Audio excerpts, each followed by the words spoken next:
Welcome to the London Property Podcast, your go-to source for navigating the complex and ever-changing London real estate market. Our digital marketplace provides informative and educational content from industry leaders through podcasts and videos. We cover various aspects of the real estate experience, including buying and selling, finance, law, tax, construction, design, and more.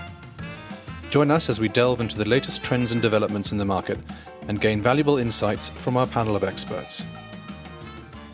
Hello and welcome to London Property, the home of super prime. I am your host, Farnaz Fazaipour, and we're delighted to welcome Justin Bennett from LBB Chartered Surveyors and Katherine Simpson from Edwin Coe back to the show, talking about a topic that is very hot at the moment, which is the leasehold reform. Now, the last time we had a conversation about this, it was about to be heard in the House of Commons, correct? So let's talk about, for our listeners who haven't listened to the previous interview, then they should probably do that. But we'll start with, it went to the House of Commons at the beginning of March. And it's today having its second reading in the House of Lords. So now we're towards the end of March and it's going to the House of Lords. So let's talk about what actually was achieved or not achieved in the first hearing at the House of Commons. So what would you say were the big surprises for you? Well, what was noticeable was what actually didn't make it into the first draft of the bill, which was the abolition of leasehold houses, which was always promised. That has now made it in as a whole new Section 1 with certain exceptions. So it's not a total ban on leasehold houses. Right, and before we got on camera, you mentioned that where there is an exception is if you build a house on a leasehold land. Yes, so now you have permitted leases, which can be prescribed under statute or ratified by the tribunals, but there is a form of self-certification as well, but there are quite hefty fines for creating leasehold houses, and my understanding of what is being proposed, that if you breach the obligation of, if you grant a lease of a house which isn't permitted, the lease will remain in place, but the freehold will be offered at minimum cost to the leaseholder to put them in a position that they would have been. And I think the idea behind the permitted leases is the fact that once you have these houses, they are then become capable of enfranchisement, so people can then, in circumstances where the properties couldn't be built because of a leasehold piece of land, eventually they can get the freehold of that piece of land. Right. So obviously, there's a lot of kind of market dynamics that goes into what are the implications of some of these things coming forward. So what, just broadly speaking, when it went to the House of Commons, what would you say? I'm going to ask you both this question. So maybe from the legal point of view first, and then from the valuation point of view. But what would you say are the things that look like they're unlikely to happen? Well, the ground rent consultation has now closed, and Gove over the weekend, there was an article in the Sunday Times which said that he is, pretty determined to somehow abolish, I think he accepts he cannot completely abolish ground rents, but not going to have a peppercorn situation. But in the Times, the article mentioned a cap at £250. I have actually heard that it may be a 0.1% of freehold value cap, and apparently he is looking to seek council's opinion on the human rights challenge, that because you're going to be wiping 40 billion off, investors, you've got charities, you've got developers who have legitimate ground rent incomes, which will just be completely decimated. It's intended to go backwards as well. It's not just moving forward. Well, it's intended to change existing leases. So we already have the ban going forward because this has been in place since 2022. But it's talking about a retrospective change to the law. Exactly.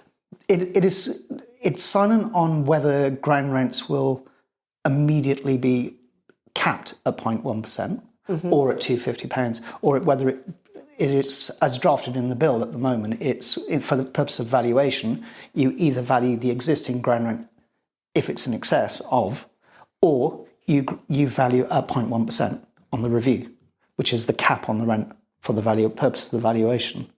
That makes a drastic change in the valuation in the basis that it's proposed. That has essentially made it through Parliament to the Lords stage without any challenge whatsoever. There's been very, very few discussion points in the public domain, in any event, of the implications of the valuation proposals. And Gove will be looking to achieve, as high a possible abolition as he possibly can, but he does accept that it's not going to be a peppercorn rent. But he knows he's going to face challenge, which is why he's looking at the human rights balance. It's all about proportionality. I mean, the thing I find slightly surprising about the whole ground rent thing, I think there's been a lot of drama and sort of, I would call the word hysteria about it. But of course, this is where I think the whole legislation began back in 2017, was what we call the Taylor Wimpey scandal.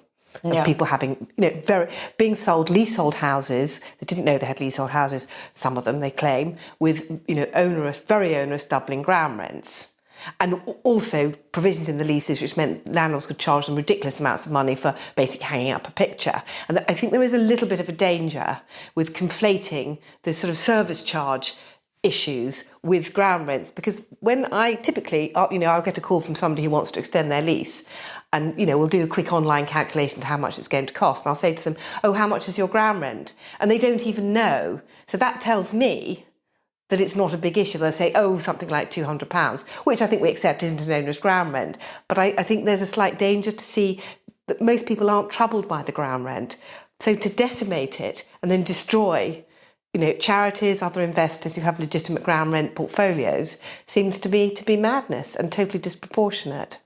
On that subject, you were referring to a Knight Frank study about the financial impact of such a thing. Oh yeah, the Knight Frank research that was published along with a university, and excuse me, but I can't remember the name of the university, it essentially says that the impact of the proposals, not so much the ground rent, but the overall proposals, will on average increase leasehold property prices by around 10%, which will then have the knock-on effect of making it even more difficult for first-time buyers to get into the market.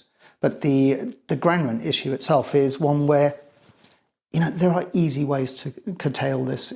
I don't see why they do not just simply legislate and ban onerous ground rents, insofar as the 5, 10, 15-year doublers. Once we get into a situation where you have the 25-year review, the 33-year reviews, you're getting close in line with the government inflation targets.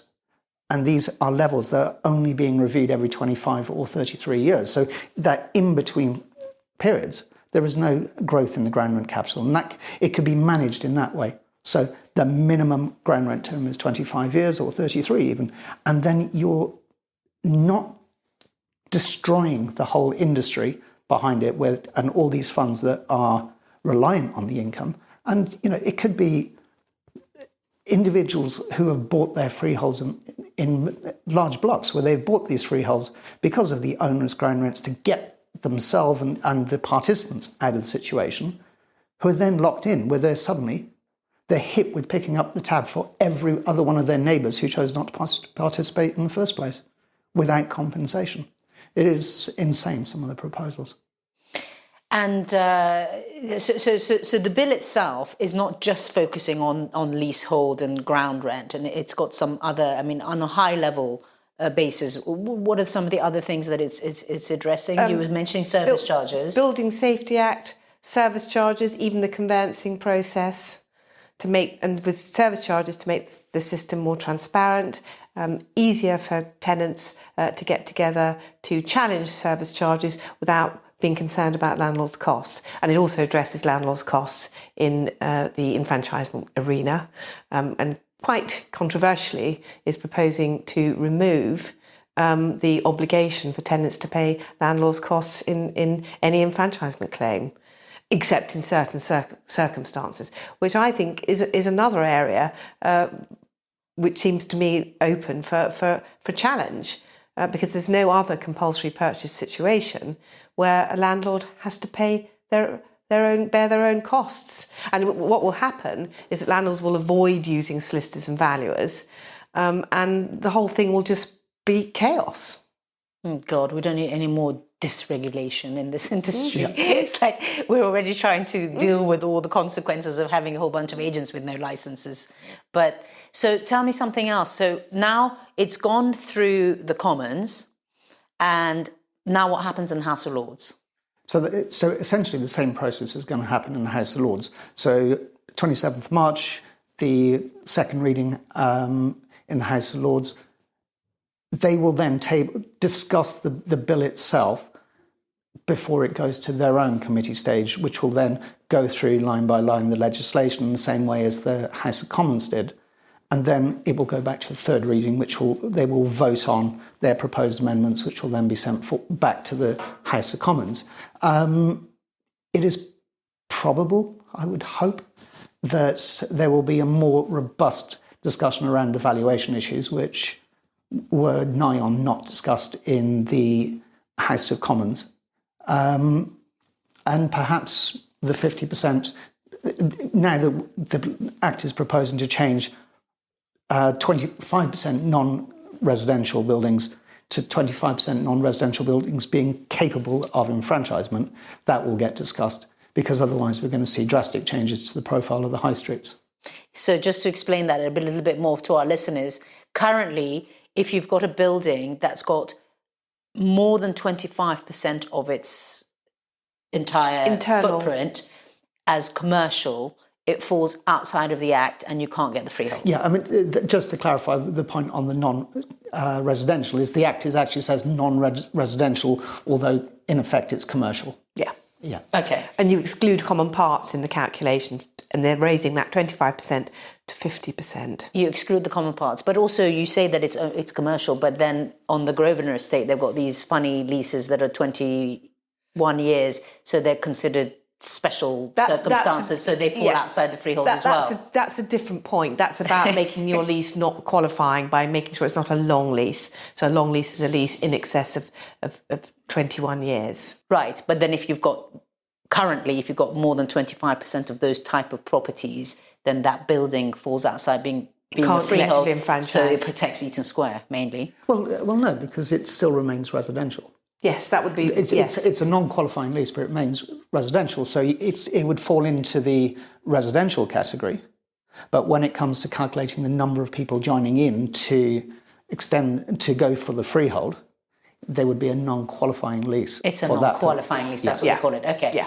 So just to go back to that, so once you've got this raised to 50%, then the most frightening thing that could happen is you'll have high streets like Marylebone, where 50% commercial being on the ground floor now means that the flat owners upstairs can become the freeholders of these shops in the high street who know nothing about how to run retail commercial offices, but they're the freeholders and then they're calling the shots, which is in reverse when you look at big buildings where you've got 100 flats with long leases. So actually the majority of the interest falls with the leaseholder, and you've got the freeholder making the decisions who might hold 2 or 3% of the value of the building. So one way, it causes a chaos in the high street, and then the other way, it's the person who has the least interest making the decision. Essentially, it's going to be the devil's in the detail, because the leaseholders, if they collectively enfranchising, have to offer for the commercial elements. What is proposed is that there will automatically be a lease back of the commercial elements. So they will have the control of the ground floors and basements, perhaps if they're commercial, first floors, whatever. And there will be a further option that the leaseholders can elect for the freeholders to take 9-on-9-year leases back on non-participating flats. So you could have a situation where the leaseholders collectively own the freeholds, but the original freeholder then has control of individual flats within the building and of the ground floor, but with restrictions on operation of the ground floors that they never had before, which is where you will have your ad hoc ownership of high streets, but you will have the same owners controlling the commercial elements, but subject to the whims of the leaseholders, who will be perhaps looking to mitigate their costs for maintenance so that You may have one beautifully maintained building, one next to one which is less well maintained. And it could just purely be because one will insist on 5-year external decorations and one will say, look, the decorations are fine, we will leave it for 7 years. So instead of high streets being decorated in one go, they will be decorated at different times. So you'll walk down the street and there'll be scaffold on one building, something going on in another. So you won't have these clean parades of shops that you find in these central London locations now. So potentially our high streets are going to be decimated and, in the hands of basically amateurs. And there is also an issue, I think, about, many lenders actually don't like lending on flats in commercial above shops. They don't lend. And so it may actually affect the marketability and mortgageability of flats, knowing that, you've got a building that's in the hands of people who simply don't know how to run commercial premises. So I'm going to play devil's advocate a little bit here, because basically we're used to the Grosvenor owning 500 acres and the Cadogan owning 200 acres and, whatever of prime central London. But there is the flip side, which in Europe, presumably the high streets are not owned by big landlords. I don't know enough about it to say with certainty, but, they seem to have some pretty nice streets that seem to work. So there's got to be a layer of something you can do, although it sounds crazy to put, an asset in the hands of people whose business is not to run retail. It will certainly disincentivise developers who will have to reset their parameters when they're building these sorts of things on the high street. They will look to increase the commercial so that it's over 50%, and therefore they'll be reducing the residential stock. So we'll have a situation where our housing stock is depleted, which was certainly never what the government intended. Well, it's the only thing the government intends to do is to increase housing, but then again, at the same time, all the things that happen affordable actually housing reduce for all. housing. Yeah, affordable housing for all, and that is totally contrary. Right, that's a very good point. But that's one of the issues with the reducing the one-off transfer from the freeholder to the existing leaseholder with the reduction in the premium. That going forward, that person who has the flat now will either sell it at a higher price, or will take advantage, or it will be a situation of the leases will be extended and the resale will be at a higher price. So you will remove this ability for somebody to enter into a market. I could say, I would love to live in Queensgate, but I can't afford a 100-year lease on a flat in Queensgate, but I can afford a 10-year lease. So I can go into Queensgate in my 10-year lease, elect to maybe perhaps hope that the market rises, sell it in 3 or 4 years' time, get my money back, move on, let the next person go in. All of a sudden, that property, instead of being worth perhaps 25% of the value, suddenly is worth 50% of the value of the 100-year lease. So that prices me out immediately. And, so you can take that into any part of the country. It can be in the Midlands. The economics will be different, but the principle will be the same. But these leases have to actually reduce first. So we're in most cases 70, 80 years away from that. But when you look at the costing for the removal of marriage value is, give or take 25 billion. That is all on leases that are below 80 years. And that potentially doesn't account for the ones which will fall into the below 80-year category beforehand. Effectively, you're moving the assumption, the fact that marriage value is ignored in the current legislation at over 80 years, which it wasn't when the legislation was originally enacted. You're moving that to marriage value is ignored at all times, regardless of whether it exists. Now, can I ask a really basic question here? Why do we have to deal with it by marriage value, and why can't we just deal with it by just valuation? Well, it is valuation. Well, it is, but why can't we just say that, take away that marriage bit? Because marriage value is inherent in property value. Yeah, it doesn't matter.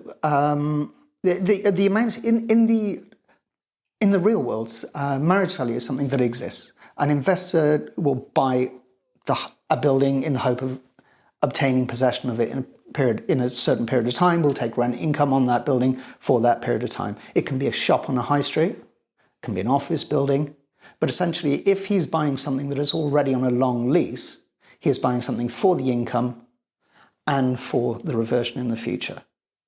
He will, in the residential market, we use the Sportelli rates to discount, and so we know when we enter this valuation what it is. The fact that we're using 5% for flats and 4.75% for houses, in reality, inflates the value of what those were, because when those rates were set, the markets were much more different.